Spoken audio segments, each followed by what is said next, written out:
There are many kind of promise of tomorrow, a hope for all the days to come. We are the children of that promise, made for the can be found. We are a rainbow together. We are a sign. We are a rainbow to live for humankind. I we haven't seen my rainbow. We are a rainbow. It's time for us to shine. We are a rainbow.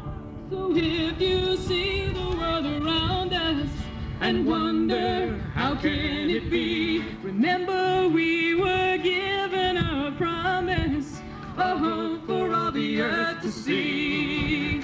We are a rainbow together. We are a sign. We are a rainbow to live for humankind. We are a rainbow. It's time for us to shine. We are a rainbow together. We are a sign. We are a rainbow to live for humankind. We are a rainbow. It's time for us to shine. We are a rainbow.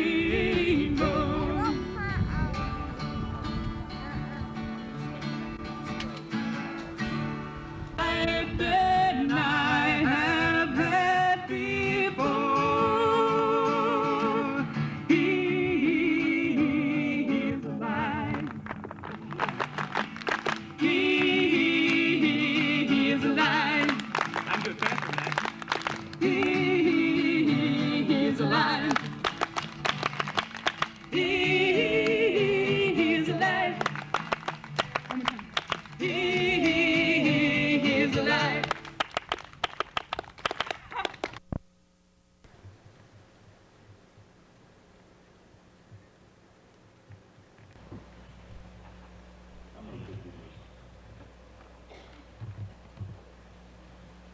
I'm not quite sure how to take this invitation to give moments of memory. When I follow people like Nan Hardy's and Bill Troutman and my father, who have some years on me, I think. But I guess I'm to give them younger perspective of what I remember as part of Mount Mitchell.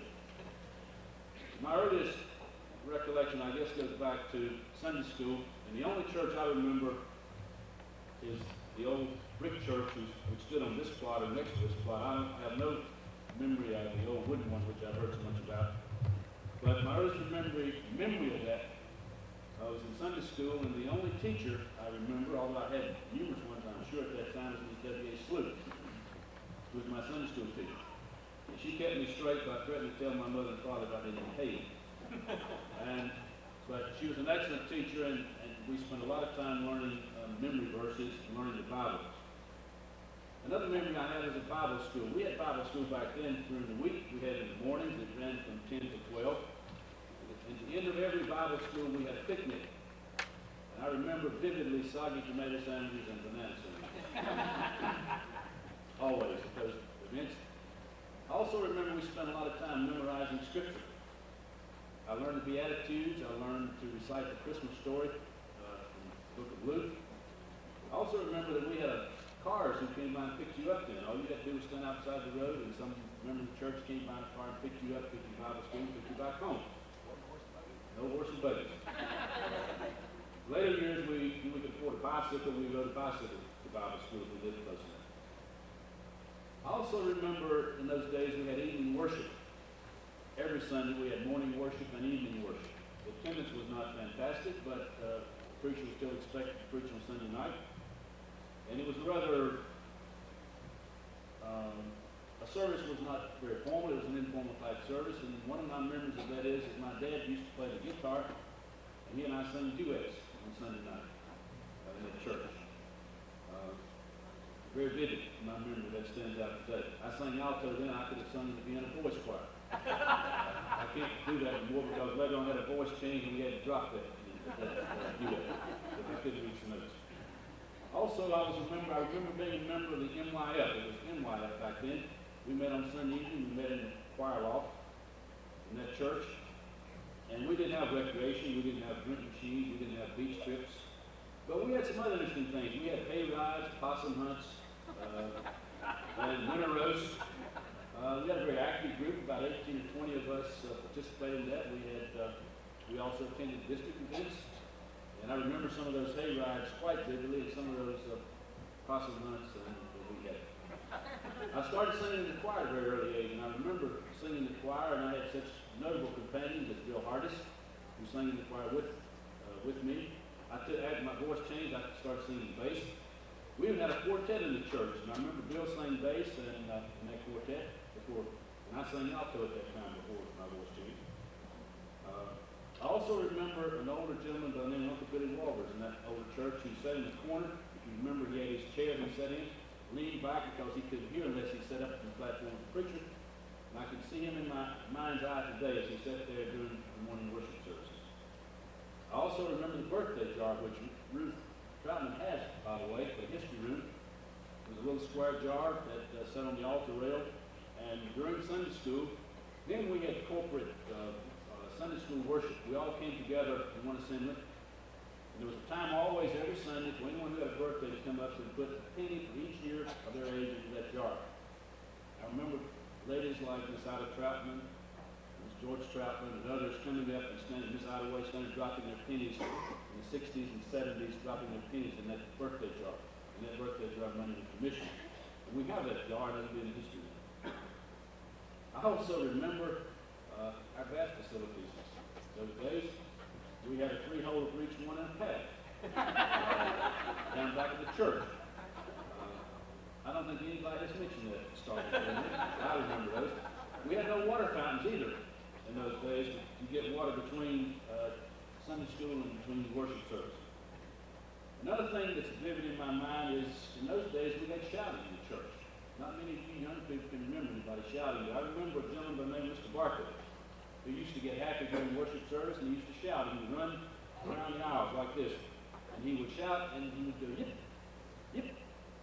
And he would do that when he would get happy. And that's the last person I remember shouting in that Mitchell Methodist church. Later on, as I got a little older, I decided I needed to make money, so I took on the janitor's job at the church. I became a janitor. And I made the illustrious amount of $5 per week to clean up the church. Of course, it wasn't much to clean up. We didn't have bathrooms in the church. We had about 3 or 4 Sunday school rooms, if I remember correctly. Most of the Sunday school classes met in the auditorium. One this corner, one in that corner, one here. A few rooms outlined. We heated that church, if you remember, by 2 hot-bedded stoves, one on each side with a huge stovepipe across the top. We heated that with coal. In the wintertime, we had to come up early on Sunday morning and light those stoves and heat up the church. And that was quite an experience. I don't know how long I had that job. I guess maybe until I went to college. And I think Bill Troutman followed me at the church after that period of time. But that was memorable. I also remember that the back row was reserved for the women who had babies. And they sat on the back row, and during service they nursed their babies in the back row. Something that's not looked upon very favorably in today's world. Homecomings were a big event. We had always had dinner on the ground and a singing in the afternoon in the church. And in my life, I remember that I never questioned going to church on Sunday morning. It was never me to have to go late is understood in the church. This is the only church I really have ever attended, except for one small spell in between. I've always been a member here. I remember when we started softball teams years ago, guys, we played fast pitch softball. We didn't play the sissy, slow pitch stuff. And I was a catcher on that team. We went out and recruited us as professional players. We did pretty good for a couple of years. I also remember that probably church is where I got in trouble. Because it was while I was being church sexton that there was a young lady who came to church here who lived not far down the road, and she either walked on Sunday morning or her mother probably brought her. She usually came early. Since the janitor had to be here early, I was here early. And I began to notice her, and she was a member of NYF, and we associated together in a lot of activities at church. And began to take more notice of her, and eventually we fell in love, and she became my wife for almost 34 years. And I don't guess that's trouble. I guess it's probably one of the best things that ever happened to me, because she's been a tremendous influence on me. Good influence, I should say. And I certainly remember that. I remember that event as much as anything. And I think we also had the first wedding reception in the fellowship building, which was built in 1956, was it? Probably was the first wedding reception held there. The thing that I want to begin with, and the thing that is probably most recent that I remember about this church, being a member of this church, and one that I should remember as long as I live and appreciate, is that the Sunday school class which I teach recently named the Sunday school class in honor of me, which is a tremendous honor as far as I'm concerned. And that I shall always remember and always cherish, because I think that tells me and it tells you what the church really means. That the church can come back to appreciate you if you give your time to Jesus Christ, and if you honor the church and give it your loyalty. But this church is a tremendous church. It has a lot of resiliency. It has a lot of power. All we got to do is turn it loose. And with the problems that we sometimes encounter, we have to remember, I think, that we're the church. If we want to grow, if we want to be good, we can take it there. It's up to us. But I remember Mount Mitchell Church as always as an outstanding church, and a place where I've met Jesus Christ, and where he met me, and where I've learned to love him, learned to love his people, and learned to love the church. And I hope you will do the same. Whoa, stop! I'll be back.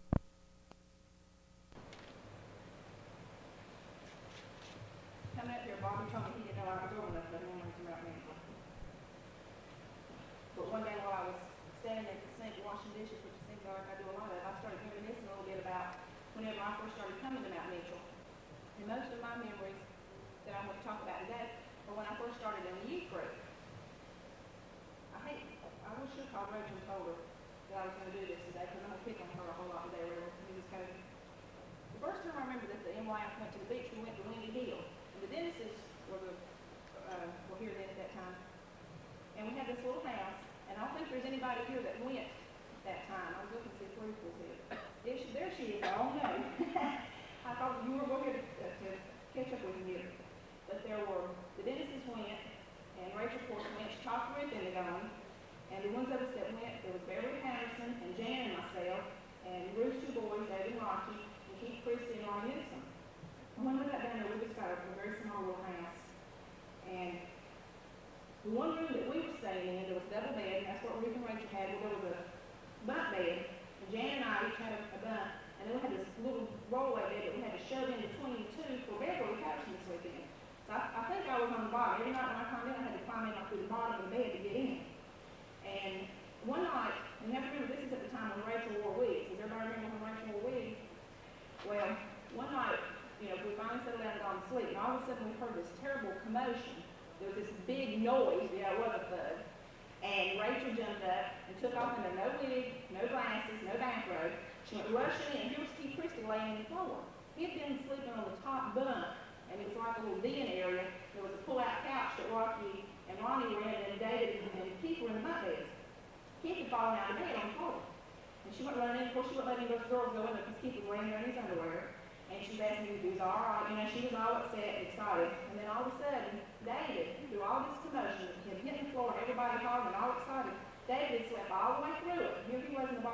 he woke up, he wanted to know what was going on. And then another time I remember when we went, a lot of these trips we went on, Marion Park was involved. And he had got us a little house to stay in, and again, it seemed like there was a lot of kids, and a few rooms were pretty cramped.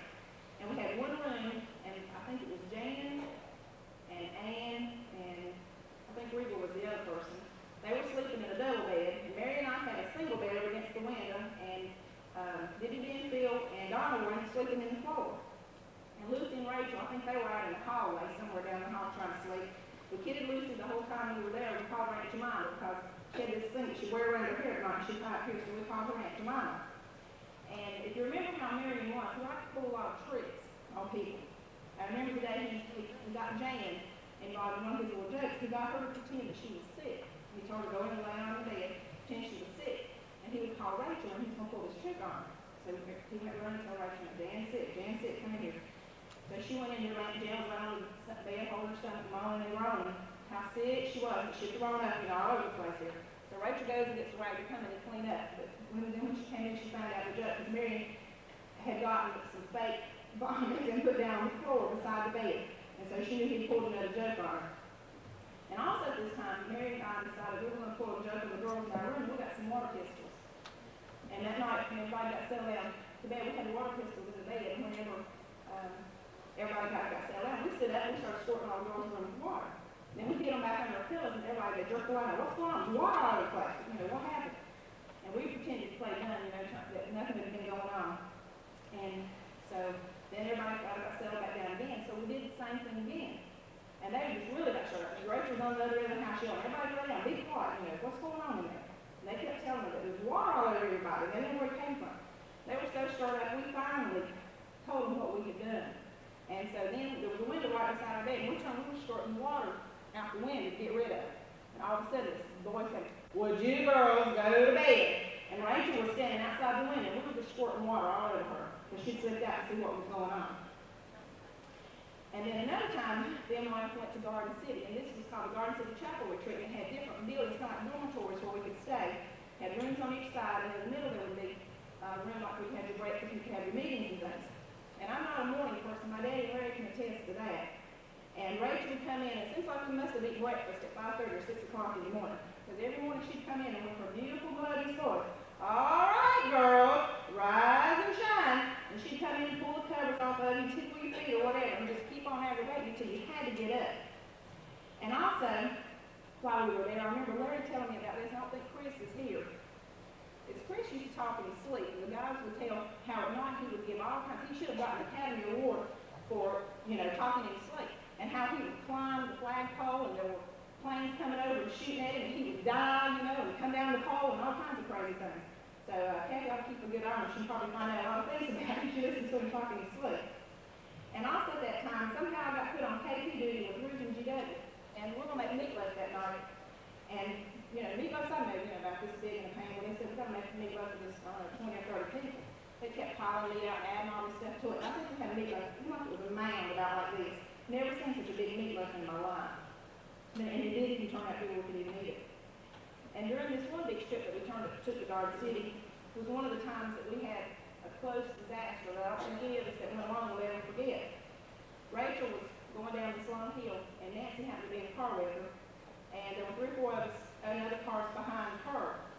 And there was a big 18-wheeler coming down the other side. And this idiot tried to pass him. But when he came down the hill, there was just barely enough room for him to get through between Rachel. Rachel had to take the side of the road between the truck and her. And if she hadn't pulled over, it could have been a real disaster for our whole group. So we've always been fortunate that we haven't had any kind of accidents. And then I remember about the times we used to go to Camp Carrollwood. This just wasn't in life. How many of you remember going to Camp Carrollwood? I know Brian and Estelle did, and there were a lot of other folks that went. And we took some of the younger kids that, didn't know any better snipe hunting. And if you were there, you remember how Mary and Bernard always liked to duck everybody. And I didn't like my head under the water too good, and you might as well give up and hold your nose because they were going to put you under. And we would pull all kinds of little pranks on Rachel. We'd put, toothpaste in her hand, tickle her nose, and her smear toothpaste all over her face. And so we did all kinds of crazy things to her. And then after a while, I graduated from being a youth to being a counselor, and then it got even more fun. And we usually got along. Everybody usually got along well on our youth trips, but whenever we went to White Lake one year and we played a game of Family Feud, I think we really did get into a feud. as a group. And then, of course, there was the time, if you don't remember, when we played ball down here on the side of the hill. And I don't remember exactly how I was, but I was pitching, and Larry was hitting the ball. And he hit it, and it hit me right here. And I'll never forget the next day, he saw me at the mill, I was working, he came up to the car and looked, and I had a nice, beautiful blue and black and purple and green, everything face. And he saw me, and the look on his face, you know, so I made sure I told everybody my boyfriend was going to slow. And Karen, she was helping me reminisce about some of these things. And of course, she talked about the times that, and they're not here to defend themselves, that Joe and Randy, she seemed to be the heartthrobs in the group, and all the girls had crushes on them. And then one other time, as far as a counselor, you're supposed to tell me that when you get older, you're supposed to have more sense. But sometimes you don't. I've never been camping before, and so we decided we were going to take the youth group camping. Well, in the first place, there weren't any guys much to go with us, and so all the girls were going to put up tents. And I remember Becky, had a great big tent. Somehow we got those tents up. And when we went to sleep, I knew we were going to sleep on the ground that night. I didn't know how hard the ground was, and all the girls got up the next morning complaining about how hard the ground was. So we called home and told Karen to go around to all the girls' houses, to the moms, and collect all the blankets and things that they could find. So when she got there, we proceeded to get there and pad that tent probably this deep in blankets so that we'd have a good night's sleep. And then, most of the time when we went somewhere, we'd go water bogging, and Lake Myers had a water bogging also. And we went up, and when we go to the beach, they only let one person go down at a time because they know it's safer that way. Well, we decided when we got at the top of the hill that we would go down in a train, and that's where you hook together to go down the hill. I think there were about 9 of us. There was one lucky person that was right in the middle, it was number 5, and that was me. But when you come down the hill, you got 9 people hooked together, you go pretty fast. And when you hit the water, you know what happens, you slow down. The people in front slow down, but the people in the behind didn't. They were still coming, and I ended up being in the middle.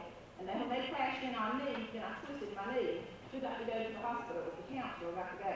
And they found out that my knee was sprained, and that ruined the rest of the weekend for me. But with all the fun times that we had, the crazy kind of things that we did, we also had a lot of serious times too. All of us were involved in youth activity weekends where we had groups that come in, or we would go to another place. And I think that's where a lot of us made our commitment to Jesus and to try to serve Him the best that we could. And Nancy and I and several others went with Rachel and several spiritual richness retreats at that time. It's been a wonderful experience to be part of the in-life group here and also to be a counselor. And when you're one of the youth, you're out for the fun and the kind of enjoyment that you can have. But when you get to be a counselor, you realize how much responsibility there is there. And we do have some of the greatest kids around. I've been on both ends, so I was one of those great kids, and then I've been a youth counselor to see the wonderful youth that we do have here. And I've also had the pleasure of teaching at least 4 of the kids here up at Boston. And we tell Kendra once in a while about some of the things that we used to do at MLF, and I'm looking forward to her being able to go, and she will be old enough in the spring to go. And so I just want to share those few things with you about some of the things that MLF used to do. Thank you.